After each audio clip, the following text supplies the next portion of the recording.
let's troubleshoot your hip hinge. Two common mistakes we see is people have the tendency to either bow and hinge or just literally tuck the pelvis under them. And this is the pattern we really want to shift. So an easy drill is we're going to back up to the wall. We're going to take our feet shoulder width apart, and then you're going to walk a couple inches forward, just enough where you're off the wall. Your drill is going to be simple. Push the butt back and see when you find the wall behind you.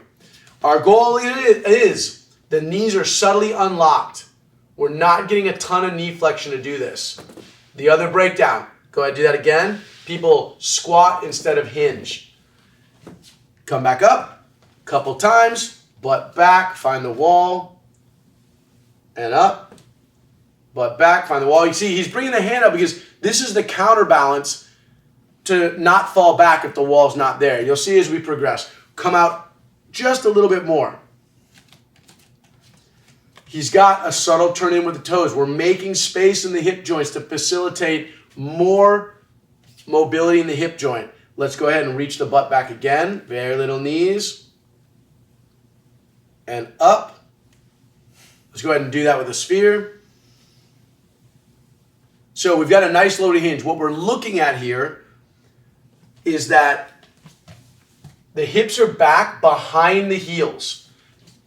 We're looking that if this is, go ahead and come back up for a moment. If this is the midline of the body, the hips go back behind the heel.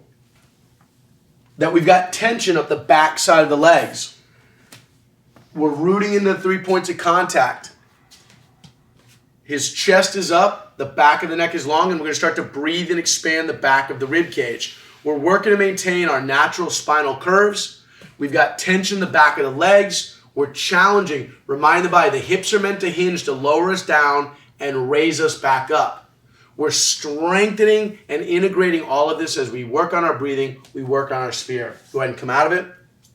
So the breakdown that we want to get over, we want to make sure that we're not bringing this throughout the day. That when I go to pick something up, because I've sat for too long or maybe I've trained just too much and I haven't been countering it, that my legs are staying in this turned out position, external rotation. My pelvis is tucked under me. My glutes tighten up and lock down. And when I go to move and pick things up, I'm going from that low back. Instead of hinging from the hips, using big powerhouse muscles to lower me and raise me. Now when I go down here and I want some extra range, I get it from that thoracic, that I have that freedom to move. So really, really important, we practice these fundamental movements, that you're doing it every day, lengthening the body back out. Anything you want to add to this, Dan? Any tools people can use to help facilitate a better hinge? Think of pushing a drawer in. That's another cue that you can work on. If you squat, you'll miss the drawer. If you tip over, you'll miss the drawer. If you hinge, you'll push the drawer all the way in. And if you tip over like you're pushing forward, your butt's just going to come up higher than the drawer and you're not going to push it in either.